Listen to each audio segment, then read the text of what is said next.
Huancavelica, el poder de la comunicación.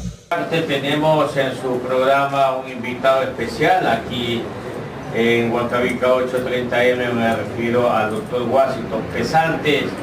Él fue fiscal general de la Nación y ahora pues director nacional del movimiento Unión Ecuatoriana. Los saludamos, le damos la bienvenida al doctor Pesantes acá en Huancavelica 830M. Gracias, muy buen día Víctor, Clever, y a todos los amigos que comparten este panel. Siempre gustoso de compartir con ustedes, y pues un saludo a quienes nos escuchan a esta hora, Radio Huancavelica, a la orden siempre. A ver, el señor Gaitán, que es un sociólogo de prestigio, que es un estudioso de todos los sistemas de comunicación y de toda la situación que vive el país, me ha hecho llegar un periódico que se titula Tercera Vía, el periódico de la Unión Ecuatoriana. ¿Qué significa Tercera Vía? Gracias, Víctor, permítame tratar de esta manera. Sí, por supuesto, con todo gusto. Y a lo mejor seamos parientes de Washington Pesantes Muñoz. Pariente también de Huercho el Chanfle Muñoz. La Tercera Vía es una opción nueva, totalmente distinta, que en el contexto nacional significa... ¿Usted es el ideólogo de la Tercera Vía? Somos, no solamente yo, hay un grupo de profesionales, artesanos, campesinos, todos los estamentos sociales. Quizás sea uno de los mentalizadores de abrirle al país una nueva opción distinta, equidistante de lo que tuvimos antes de que venga el presidente Correa, es decir, hasta el 15 de enero del 2007. Gobernaron los partidos tradicionales, lo que se ha dado en llamar en cierta manera peyorativamente la partidocracia. Pero usted fue parte del gobierno de Rafael Correa. Equidistante también del gobierno de Rafael Correa, que se inició hace 117 meses, va a cumplir 10 años, y yo creo ¿Cuántos meses usted fue parte de ese gobierno?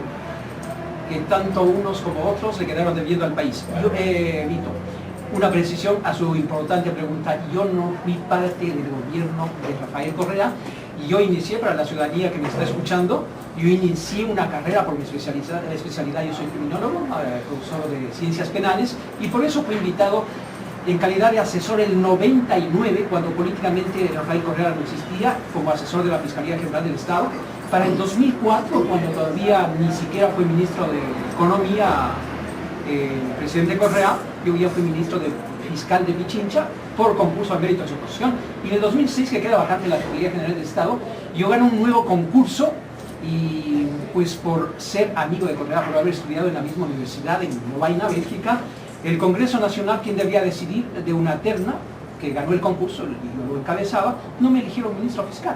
Pero ahí nace el resentimiento suyo, ahí nace la idea de hacerle oposición a Correa. No, porque estamos hablando en el 2007, yo no soy visceral ni me llevo por sentimientos. En 2007 no me eligen ministro fiscal, pero se reúne la constituyente, no la histórica, y decide nombrar a quien había dado un concurso y quien tenía carrera fiscal. Comienzo yo a ejercer mi actividad fiscal y, desde luego, obedeciendo lo que dice la Constitución, lo ejerzo de manera autónoma e independiente de los distintos poderes. Yo no acepté ningún influjo de este gobierno, enjuicié a varios ministros de gobierno. Si la ciudadanía no lo recuerda, yo lo recuerdo. El ministro de Deportes, yo inicié los 8 procesos penales contra la ministra de... Los comecheques, no sé si 8 años después ya han digerido los cheques, porque ninguno de ellos ha sido sancionado. El comecheques hicieron caducar la prisión preventiva y desapareció del país. Así es como se ha manejado la justicia en la Revolución Ciudadana. Y yo siempre cuestioné.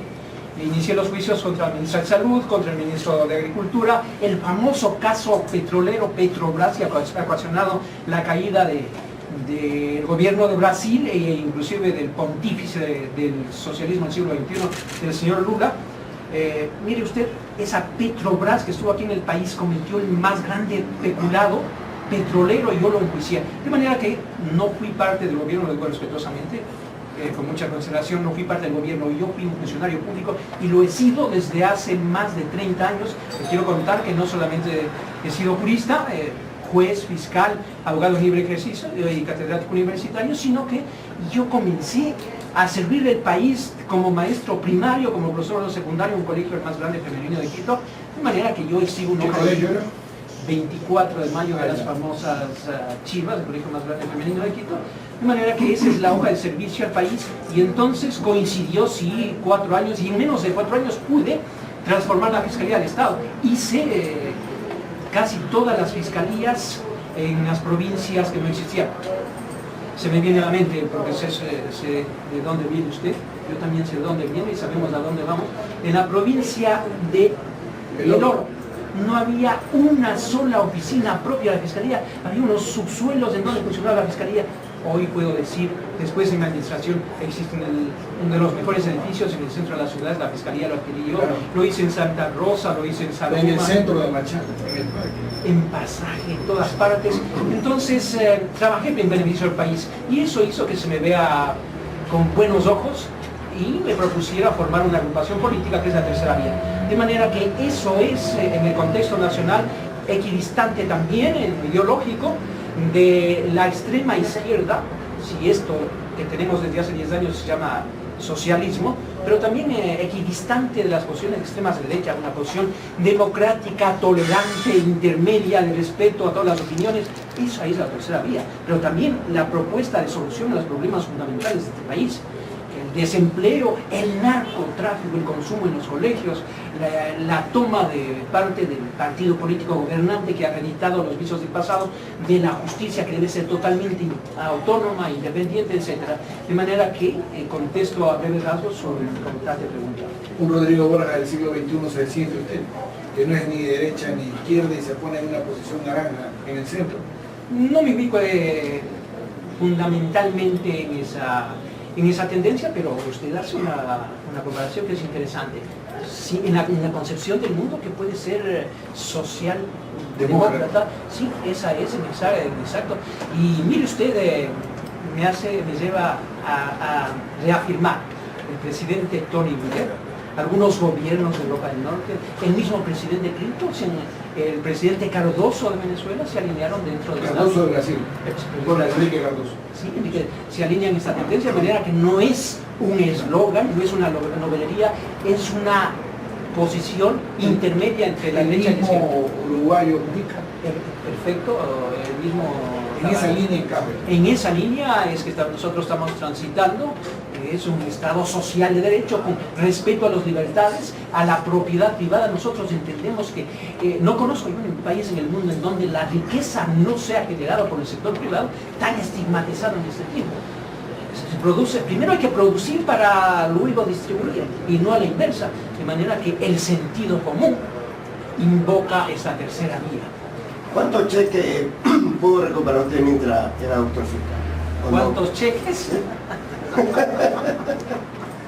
No se pudo, ¿no? Yo dispuse la incautación y el allanamiento, de oficinas de varios funcionarios del Ministerio de Deportes, porque aquí se ha jugado con dineros sagrados de deporte, la salud, etc. Y entonces cuando se le encontró en la casa, dentro de los muebles, una cantidad de dinero de los principales funcionarios, se recaudó dinero efectivo, luego se trató de recuperar evidencias, pruebas que eran los cheques, y es cuando se llevó a la boca, ingirió los cheques de este señor asesor del ministro de Deportes. Anecdótico en la historia de este país. Yo fui a los escenarios deportivos y realmente deplorable, atentatoria al menor sentido común. Fui a Macas, etcétera. Ni siquiera tenían acceso a esos supuestos estadios, y 8 años después siguen abandonadas esas obras, de manera que esos cheques Causa risa, ¿no? causa desprecio, causa repudio. Lo que menos causa es resignación. En algún momento tiene que brillar la justicia.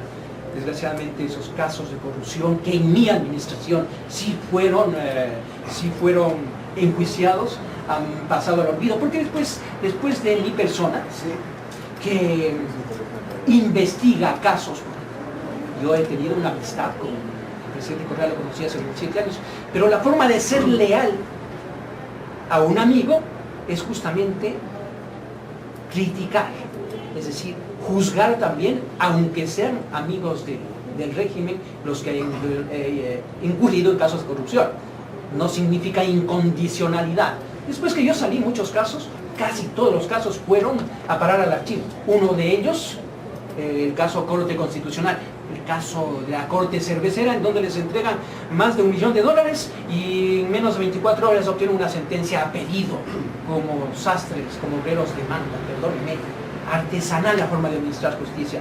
En el caso más, lo decía Abito, en el caso más sonado, porque son cerca de entre 5.000 y 10.000 millones de dólares, porque eran 100 millones de barriles de petróleo, que Petrobras explotó ilegalmente, y yo investigo y acuso. Pero eso no le gusta al gobierno. Entonces había que sacarle al fiscal de alguna manera lo más pronto posible. En buena luz yo debía estar 6 años porque gané un concurso, pero a los menos de 4 años llamaron a un concurso, le llamaron a un incondicional, y a quien estuvo ya investigado por ese mismo caso, por haber sido gerente de Petroecuador, y quien había santificado, entre comillas, ese peculado, y le hicieron un ministro fiscal. Mire, ahora ese caso pasó al archivo, y lo que es peor, vergüenza ecuatorianos, ¿a quién investiga y acusa defendiendo los intereses del Estado ecuatoriano? Washington Pesantes, se le sanciona. ¿Por qué? Declaran nulo el proceso, como que esa investigación hubiese sido de Washington Pesantes, sino de la Fiscalía del Estado. Va a una audiencia el señor Chiriboga, con toda la desfachatez, y dice: yo solicito que anulen ese proceso y le condenen al investigador Washington Pesantes. Me condenó a pagar $67.000, que no les voy a dar gusto, a lo mejor envían a Panamá. Prefiero contribuir para la salud económica de mi equipo Barcelona y no darles... Oye, doctor, a propósito que lo nombre usted de Barcelona, mientras usted estaba doctor fiscal, no sé, no me recuerdo, si fue compañero José Francisco Ceballos, que hoy es presidente del equipo del Barcelona. ¿Cómo está ese grado de amistad con José Francisco? ¿Es bueno?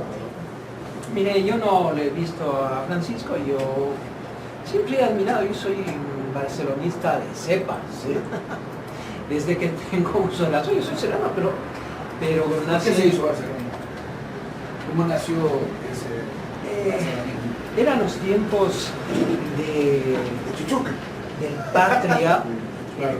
del Norteamérica, que jamás tembló. En los años 60. Sí, ¿Usted qué edad tiene, doctor? sí, tengo 58 años. Claro. Entonces, en ese tiempo, yo nací en un pueblo de Chimborazo, ¿no es cierto? Y en ese tiempo el Barcelona aguerrido, Claro. de los nombres que ustedes han dicho, y ya vi en la prensa hace días que estaba enfermito el deseo que se les Pablo Ansaldo, ese Barcelona que era garra, fuerza. Entonces con eso me identifiqué, se identificó toda mi familia. Creo que en mi pueblo, en la provincia de Chimborazo, la mayoría somos barcelonistas del conjunto de la costa, y siempre seguí. Usted me preguntó de Pancho Ceballos, evidentemente yo a todos los jugadores, o a casi todos los barcelonistas, especialmente de ese tiempo y de los otros tiempos posteriores, les he admirado. Cuando él estuvo de ministro, sí, se restableció esa amistad, y yo pude aconsejar, no gestionar, que hiciera obras deportivas en algunas parroquias, en algunos lugares abandonados, y en parte me escuchó. Dice, soy muy honesto, y pues no es que gestioné, pero lo pedí y escuchó en algo mi planteamiento. Me parece que eso es saludable. Sí, soy amigo de... Bueno, sí, soy amigo de Francisco Ceballos. Estamos con el doctor Washington Pesantes, candidato por Unión Ecuatoriana, en los micrófonos de Huancavilca 830 AM. Doctor, hay información que la pudimos leer en la información en el periódico de la Unión Ecuatoriana, donde dice que Washington Pesantes abraza al indio, al campesino, al desempleado, a la ama de casa, al universitario, y eso suena bonito un abrazo, suena bonito una visita, una compañía, unas palabras de alivio, pero el ecuatoriano quiere mucho el accionar, quiere las acciones. ¿Y cuáles son las acciones que tomaría Washington Pesantes para con los ecuatorianos en esta búsqueda de la reactivación económica? Dado que hemos tenido un año bastante complicado, un año muy duro, donde hemos sufrido bastante, y donde una de las cosas que más pide el ecuatoriano es oportunidades de trabajo. ¿Cómo puede usted, con 38 años de experiencia en el tema del servicio público, aportar eso de ser elegido por nuestros compatriotas? Gracias. Primero, la La premisa, yo abrazo y he abrazado, porque yo soy una persona que nací en el campo, yo soy orgulloso de haber nacido en un pueblo de la provincia de Chimborazo. ¿Qué pueblo? Achupaya se llama, del cantón Alausí, no sé si ustedes han escuchado, yo soy orgullosamente de esa parroquia, de manera que yo nací entre los campesinos, soy un hombre de clase media, que a base de esfuerzo, mi padre ha sido un agricultor y yo soy orgulloso de él, evidentemente. Gracias a la agricultura es que yo he podido estudiar muchos años en la universidad, parte también becado, gracias a mi esfuerzo, de manera que algunos abrazan en campaña, yo les he abrazado y les seguiré abrazando siempre. Es más, cuando fui fiscal del Estado, permítame decirlo, es la oportunidad que mejor tuve de atender a los sectores campesinos e indígenas. En la historia de este país, de 180 años de nuestro querido Ecuador, nunca había sido tomado en cuenta el indígena y el campesino, excepto para perseguirle. En mi administración creé las 15 fiscalías indígenas, una forma de hacer una fiscalía incluyente, de poner indígenas de fiscales para que se elimine, en cierta manera, se supere esa mal llamada justicia indígena y ser mediadores entre la justicia ordinaria y ciertas características ancestrales, lo que llaman justicia indígena. Esa es una muestra más de que yo sí tengo identidad con eso. Insisto, soy un hombre de clase media. Usted me pregunta el problema fundamental de este país, además de lo político que yo pues respetuosamente discrepo, yo consigo una democracia con separación de poderes, no con una subordinación total de los 4 poderes al poder ejecutivo, por eso no es democracia. Eso fue la monarquía anterior a la Revolución Francesa, ¿verdad? En donde el monarca no era elegido por nadie, era elegido por Dios y era hereditario el trono, ¿verdad?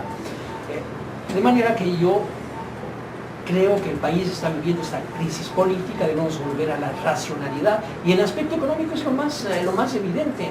Estamos en la peor crisis al menos de este siglo. Crisis caracterizada fundamentalmente, no vamos a hablar de cifras macroeconómicas, estamos hablando ya de que el país inclusive habría rebasado el límite de endeudamiento, es decir, que lo establece la ley y la Constitución de un 40% del Producto Interno Bruto, que es aproximadamente de 100.000 millones, habríamos pasado ya los 42.000 millones. Eso es una demostración de la crisis. Cada ecuatoriano que nace hoy tendría una deuda que supera los $2.600, y esa es una de las más grandes deudas en el mundo. Las demás son sofismas. El país requiere apoyar al emprendedor, al empresario, al campesino, regresar los ojos a la agricultura. El país debe partir de una fiscalización y no por persecución. Es saludable para una democracia porque después que han manejado cerca de $300.000 millones, es necesario que se dé cuentas por sanidad pública, insisto, de cómo se ha manejado, porque pienso que inclusive con buena intención ha habido una especie de festín de los dineros del Estado, malas inversiones, despilfarro, se ha gastado más de lo que se produce. Entonces, ¿cuál es la solución? No hay una receta única.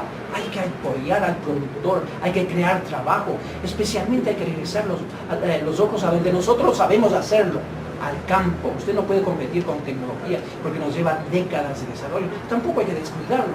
Pero si usted no apoya al exportador, si le pone una serie de impuestos, si en este país hay 60 tributos, escúcheme bien, 60 tributos. Los tributos son el género y la especie son impuestos, tasas, contribuciones. Si usted tiene que pagar al Estado, si usted tiene que pagar al Consejo Provincial, al municipio, una serie de tasas, contribuciones, las últimas contribuciones, bueno, quizá justificadas, son las de Manaví, pero mire usted cómo se ha manejado. Contribuimos para Manaví y toman ese dinero y lo ponen en la bolsa general del presupuesto del Estado y comienzan a pagar cualquier cosa menos lo que debía estar destinado para los compañeros de Manaví. De manera su alternativa sería la inversión extranjera.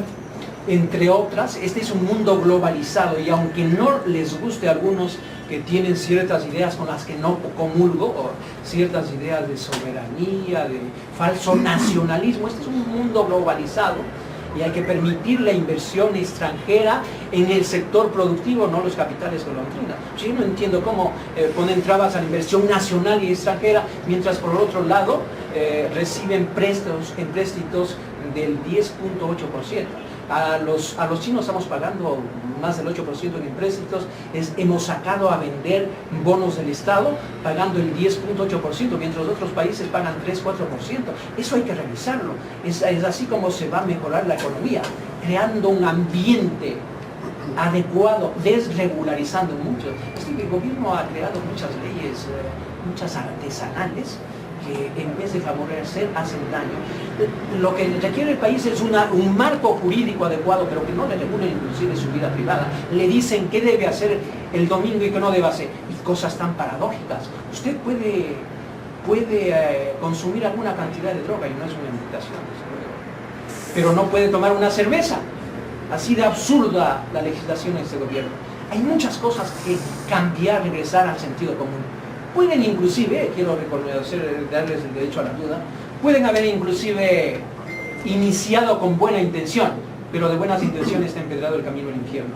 Muchas cosas deben revisarse, volver al sentido común. Hay que reactivar el aparato productivo, económico de este país, que en este gobierno, desgraciadamente por su signo ideológico, ha sido desbaratado, inclusive perseguido, sino cómo se entiende que muchos ecuatorianos hayan ido a invertir en otros países, en los países vecinos. Ese es el país de menor inversión en la región, de menor inversión extranjera, hay una mínima inversión. Doctor Pesantes, también respecto al ambiente electoral que se vive durante las últimas jornadas, se habla de que los movimientos políticos están haciendo alianzas, de que están haciendo unidades para poder de una u otra forma en febrero del 2017 vencer al oficialismo. ¿Por qué motivo decide usted ser una candidatura únicamente bajo su movimiento y no optar de pronto aceptar una invitación para hacer algún tipo de alianza y de esa manera conseguir más votos, o el optimismo está tan alto que considera que podría ser elegido por los ecuatorianos? Gracias. Interesante su pregunta de fondo, pero si bien todos queremos ganar las elecciones, para eso estamos, no se trata de conseguir más votos de cualquier manera. Hay que mantener la autenticidad y hay que mantener una propuesta clara. Mire usted, se inició un diálogo, y eso es saludable, quizá el más conocido, lo que han llamado despectivamente la FANESCA, pero eso permite al menos identificar usted quiere la unidad de Cuenca. En vez de sumar, se ha restado, y cuando se inscriban las candidaturas tenga la certeza que las unidades se pulverizan. Lo mismo está sucediendo con el sector llamado de Centro o Acuerdo para el Cambio. Comenzaron 3 o 4 movimientos y partidos, y ahora resulta que 2 de ellos ya no están, y el último que se hablaba de que iba a ser el candidato, va a ser candidato a la izquierda democrática. De manera que nadie sé. De un lado, yo saludo que haya diálogo, de otro lado no puedo estar de acuerdo con que prevalezcan los intereses personales. Y hay otro grupo que antepone, antes de que usted entre a dialogar en esta sala, dicen, conversamos siempre y cuando usted reconozca que yo soy el candidato. De manera que con esas posiciones cada quien representa sus intereses y no los intereses del país como nosotros representamos. Con esas posiciones es imposible dialogar. Además, hay que estar de acuerdo en una plataforma básica, que no significa solamente que se vaya el presidente Correa en el 24 de mayo del próximo año. No se trata de cambiar un presidente, se trata de cambiar un modelo económico, insisto. Entonces nosotros le hacemos una propuesta distinta al país. Nosotros tenemos nuestra propia identidad política. Y yo respetuosamente, porque no les veo como enemigos, sino como adversarios, yo respetuosamente les digo, Unión Ecuatoriana, que es la única opción. A los otros ya los conocemos. Ninguno de los candidatos que están ahora es un actor político nuevo. Y la gente se cansó de las formas de actuar. Si antes había una partidocracia o partidos tradicionales, algunos de ellos han vuelto a revivir. Se pensaba que tenían ya partida de producción y algunos lo tuvieron. Antes había una partidocracia y ahora hay un partido único. Entonces cambiamos de malo a peor. Y mucho es peor. Esto no quiere decir que tampoco reconozca, seamos unos fanáticos, que no reconozcamos que hay ciertas cosas positivas de este gobierno que hay que rescatarlo y profundizarlo. No todo está bueno, está bien, hay que ser racional. Algunos dicen que hay que refundar el país cada 4 años. No, señores, que no se trata de jugar con el país, hay que rescatar lo bueno y seguir para adelante. De manera que por eso es que nosotros no estamos a su unidad. Sin embargo, no descartamos la posibilidad, porque yo no estoy irremediablemente condenado, entre comillas, para ser candidato presidencial. Si viene una persona de fuera de los partidos políticos, una persona nueva, que nos dé las garantías de un país en libertad, que convoque a la verdadera unión de todos los ecuatorianos, pues nosotros estamos dispuestos inclusive a deponer una candidatura. Pero ese personaje apolítico, aséptico, si usted quiere hasta asexual, yo no he visto que llegue. Doctor, de una u otra forma también una de las circunstancias que viven los gobiernos del continente y del mundo es que cuando el candidato o el que ya es elegido presidente tiene un ideal, tiene una filosofía de trabajo, y el segundo grupo, que es la Asamblea Nacional, maneja otro tipo de ideal, porque en su mayoría puede ser del oficialismo o de otro movimiento político, ¿cómo se manejaría esa circunstancia? Porque sabemos que es crítico cuando hay una postura del lado mandatario y otra postura por el lado legislativo de la Asamblea. Esa justamente es la tercera vía. Es una posición intermedia, racional. Nosotros creemos que las dos situaciones son perniciosas. Hemos visto en el país, no hay que irse lejos. Aquí en el país, cuando regresamos a la democracia del más largo periodo dictatorial, entre el 72 y el 79, luego que regresamos a la democracia con la presidencia del extinto presidente Toldos, a quien respetamos a los ecuatorianos, su memoria, hemos visto cómo hubo una oposición que trataba a toda costa de echar al traste con ese proyecto político, si se quiere innovador, progresista. Eso de bloquear la actividad del Ejecutivo es pernicioso. Y si vamos al otro extremo, si usted tiene un Congreso, Asamblea Nacional, Cámara de Representantes, como quiera llamar, porque nosotros hemos sido pródigos para copiar nombres e inventar constituciones, ya vamos por la Biblia. Si vamos al otro extremo, hemos tenido que sufrir lo que estamos sufriendo ahora. Más de 100 legisladores levantando las manos, sin la menor discusión. Es así como se mandan a elaborar leyes, insisto, de manera artesanal, se mandan a elaborar, pasa por el visto bueno del señor Alexis Mera y luego va al Congreso, en donde levantan la mano personas que no tienen la menor formación, ¿no es cierto? El presidente nos dijo que iba a cambiar, que un respeto como el que mansa a las personas que están en los programas llamados ¿no? Sí, pero el Congreso básicamente se encarga de fiscalizar y legislar, y yo creo que alguna formación debe existir. Este Congreso ha repetido lo de antes, a que cambiaron de actores, y ya se están hablando, mire usted, ya se están hablando de otros personajes.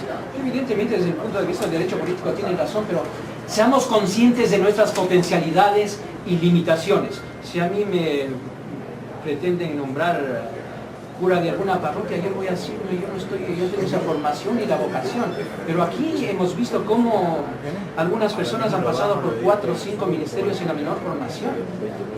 Un gobierno como el nuestro, un diplomático de carrera debería estar al frente del Ministerio de Relaciones Exteriores, que tenga formación y refleje el pensamiento de los ecuatorianos. Por ejemplo, ¿cómo es posible que el canciller del Ecuador en la Asamblea de las Naciones Unidas, cuando va a hablar el presidente de Brasil, el gobierno con el que tenemos nexos históricos, se levante y se vaya? No refleja el pensamiento de los ecuatorianos. ¿Usted cree que la amistad con el presidente de Venezuela, Maduro, o con el de Cuba es el reflejo del pensamiento de los ecuatorianos? Nosotros aspiramos a tener relaciones con todos los países del mundo, pero fundamentalmente con quienes tenemos mayor identidad, con quienes inclusive tenemos negocios. No nos variemos en eso. Doctor Pesante, para ir finalizando, tengo 2 inquietudes que son cortitas. Hoy está de visita acá en la ciudad de Guayaquil para ganarse la aceptación de los 14, 15, 16 millones ecuatorianos. Creo que hay que gastar zapatos, ¿no es cierto? Hay que caminar. Hoy está en Guayaquil, mañana, pasado, ¿dónde va a estar? ¿Cuál va a ser su campaña? Sí, hoy estoy en Guayaquil, mañana voy a estar en las provincias de la Sierra Central. Veo con satisfacción que parece que ustedes se enteraron que yo venía, porque casi todas las camisetas son amarillas. Doctor, pero se ha comprobado que el resultado es ir de puerta a puerta. Sí, desde Y luego. con ese terno elegante, con esa corbata, yo creo que al guamo, a los sectores, como que ese no es el look adecuado. ¿O qué opina usted? Desde luego, es que hoy vine solamente por hacerle la competencia a usted. Vamos a ver. El hombre más elegante. No diga eso. El hombre más elegante. En cambio, en la sierra yo compito con mi amigo Rodrigo Paz. Nos gusta. Sí, definitivamente, yo soy un hombre del pueblo. No sé si lo hemos visto en Guayabí.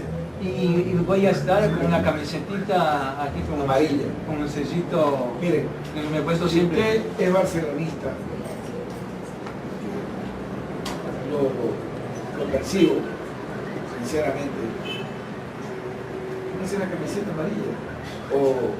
O tiene algún prejuicio de que le digan, como está haciendo la campaña, se pone la amarilla.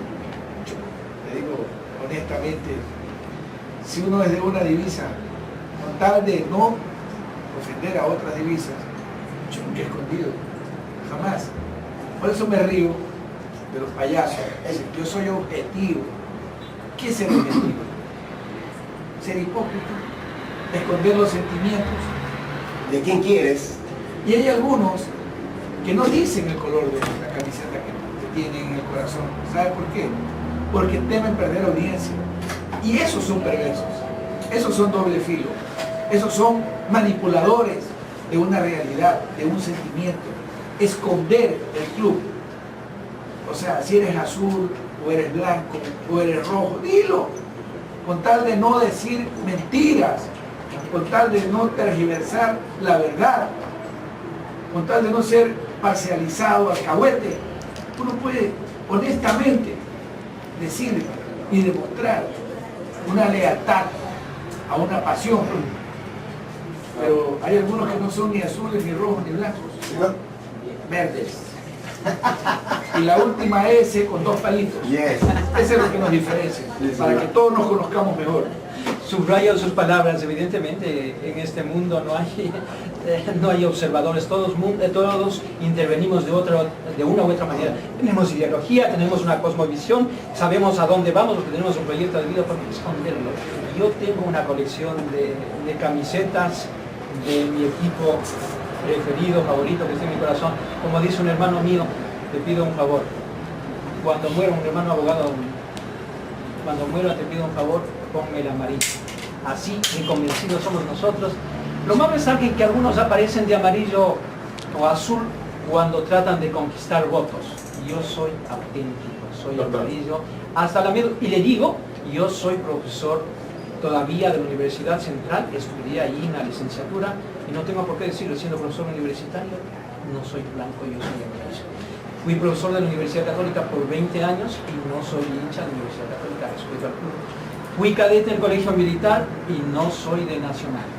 Yo soy amarillo hasta la muerte y tampoco creo en aquellos periodistas que tratan de mimetizarse por conveniencia, por hablar de una falsa objetividad que no existe.